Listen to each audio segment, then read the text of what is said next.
अस्सलामुअलैकुम वरहमतुल्लाहि वबरकातुहू। जी हाँ दोस्तों, उम्मीद है कि आप तमामी हज़रात खैर आफ़ियत से होंगे, तमामी लोग अच्छे होंगे। सरकार की एक गलती ने पेंशन धारकों के पेंशन पर ग्रहण लग गया। आपको पता है कि जितने भी बिहार के पेंशन धारक हैं, 1,17,00,000 पेंशन धारकों के पेंशन पर बड़ा खतरा मंडरा रहा है। क्या आपका जो पैसा बकाया है मार्च और अप्रैल का, क्या मई के 10 तारीख को आपका पेंशन आएगा या नहीं आएगा, या इस पर सरकार ने क्या कहा है, पूरी जानकारी आज मैं आपको इस वीडियो के अंदर बताऊंगा और लाइव प्रूफ दिखाऊंगा कि क्या गलती हो रही है और सरकार की भी गलती है जिसकी वजह से पेंशन धारकों का पेंशन अटक गया। तो पूरी जानकारी आज मैं आपको इस वीडियो में बताऊंगा, तो इसलिए इस वीडियो को स्किप बिल्कुल ना करें, वरना आपको पेंशन ना आने की सबसे बड़ी वजह क्या है वो आपको यहाँ पर पता चल जाएगा।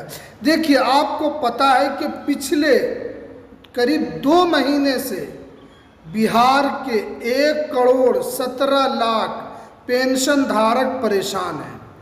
उनको समझ में नहीं आ रहा है कि सरकार आखिर कर क्या रही है, सरकार पेंशन क्यों नहीं दे रही है। ये तो पेंशन धारकों को फिक्र ज़रूर होनी चाहिए, क्योंकि बिहार को 20 साल तक नीतीश कुमार ने चलाया है और आपको पता है कि जब से नीतीश कुमार बिहार के मुख्यमंत्री बने थे, पेंशन धारकों को कम ही पेंशन मिलता था, लेकिन हर महीना उनको पेंशन मिल जाता था, हर महीना उनको पेंशन आ जाता था।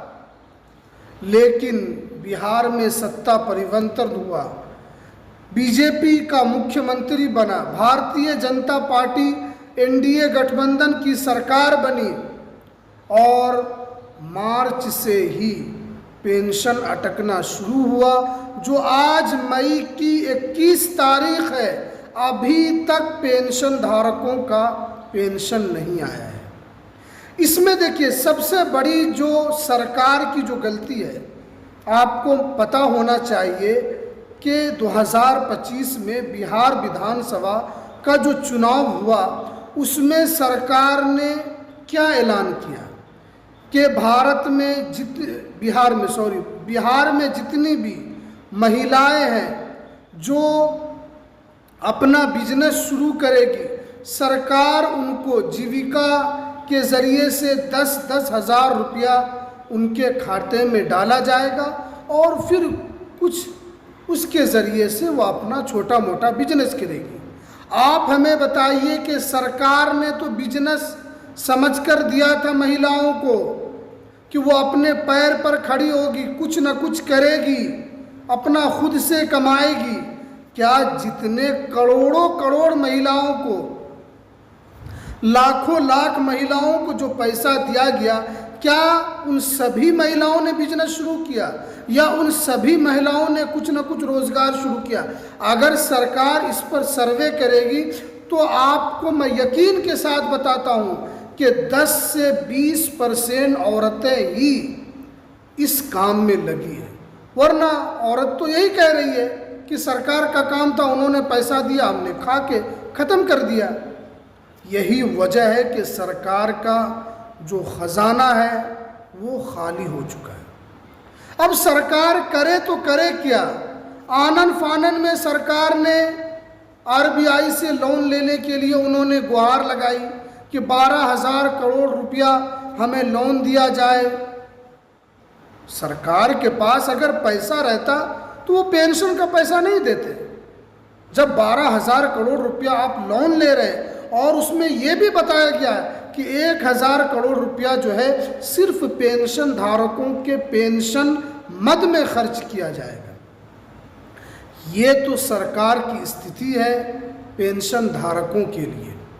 अब जो है कि आपका पेंशन आएगा या नहीं आएगा, ये क्योंकि सबसे बड़ा सवाल है जो हमारे पास बहुत सारे पेंशन धारक, जो हमारे भाई हैं, हमारी बहन है, वो मैसेज करती है कि सर हमारा पेंशन नहीं आया है, हमारा 2 महीने से नहीं आया है, हमारा 3 महीने से नहीं आया है, तो हम क्या करें? क्या ऊपर से ही सरकार पेंशन नहीं दे रही है, या हमारे सिस्टम में, या हमारे कुछ इसमें फॉल्ट है?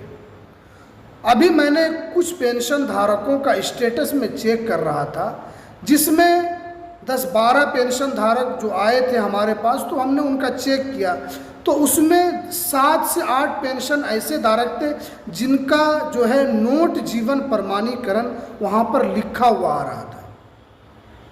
इसका मतलब ये है कि अगर आप जीवन प्रमाणीकरण नहीं कराएंगे तो आपका पैसा नहीं आएगा। उसका साफ साफ यही मतलब है।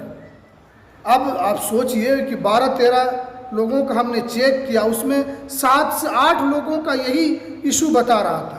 तो हमने उनको फ़ौरन कहा कि आप जाइए किसी भी CSC सेंटर पर, आप जाकर जीवन प्रमाणीकरण सबसे पहले आप करवाइए, तभी आपको पैसा आएगा। अब ये सबसे बड़ा सवाल है कि अगर हमने जीवन प्रमाणीकरण करा लिया है या आपने 1 महीना पहले ही करा लिया है, तो ये पैसा कब आएगा? तो जो जानकारी निकल कर आ रही है कि अब जो आपका पैसा है वो 10 जून 2026 को आपके अकाउंट में आएगा, क्योंकि सिस्टम में जो है वो 10 दिन पहले ही सारे पेंशन धारकों का स्टेटस की स्थिति चेक की जाती है। जिन भी पेंशन धारकों का 1 तारीख से पहले अगर उनके सारा स्थिति स्टेटस सही रहता है तो 10 तारीख को उनके, यानी 10 जून को उनके अकाउंट में पैसा दे दिया जाएगा। लेकिन थोड़ा थोड़ा करके आपको पैसा मिलेगा, क्योंकि सरकार इस स्थिति में नहीं है कि पेंशन धारकों को फुल पेमेंट दिया जाए। लेकिन हम लोग आपकी आवाज़ इसी तरीके से बनकर उठाते रहेंगे, सरकार की कमी को उजागर करते रहेंगे कि आप इतने महीनों से पेंशन नहीं दे रहे हैं, आप 2 महीने से 3 महीने से आप पेंशन नहीं दे रहे। हम लोग चुप रहने वाले नहीं हैं, बल्कि हम लोग सरकार की जो योजना है, अगर उसमें पेंशन धारक अगर परेशान होंगे तो हम तो उनके लिए आवाज़ उठाएंगे। और इसीलिए मैं रोज़ाना एक वीडियो पेंशन के ऊपर ज़रूर बनाता हूँ, ताकि सरकार इन पेंशन धारकों की सुने, क्योंकि बहुत सारे पेंशन धारक इसी पैसे पर आश्रित हैं और वो इसी इंतज़ार में रहते हैं कि अगर हमारा पेंशन आएगा तो हम कुछ दवा का खर्च उठा लेंगे, कुछ सामान खाने के लिए लेकर आ जाएंगे। लेकिन सरकार कर क्या रही है? भूमि सर्वे, केवाला के अंदर नियम चेंज हो रहा है, एक से एक काम हो रहे हैं, लेकिन पेंशन धारकों का कोई दुख सुनने वाला नहीं है। लेकिन हम लोग आपकी आवाज़ को उठाएंगे और इसी तरीके से रोज़ाना आपको पेंशन से रिलेटेड जो नई अपडेट आएगी हम आप तक पहुंचाते रहेंगे। तो इसलिए अगर आपने इस चैनल को अभी तक सब्सक्राइब नहीं किया है तो इस चैनल को आप सब्सक्राइब कर लीजिए, बेल की घंटी को भी आप ज़रूर प्रेस कर लीजिए, ताकि आपको रोज़ाना कुछ न कुछ नई अपडेट, आपको नई जानकारी मिलती रहे। तो चलिए हमें दीजिए इजाज़त, फिर मिलते हैं किसी नेक्स्ट वीडियो में नई अपडेट के साथ।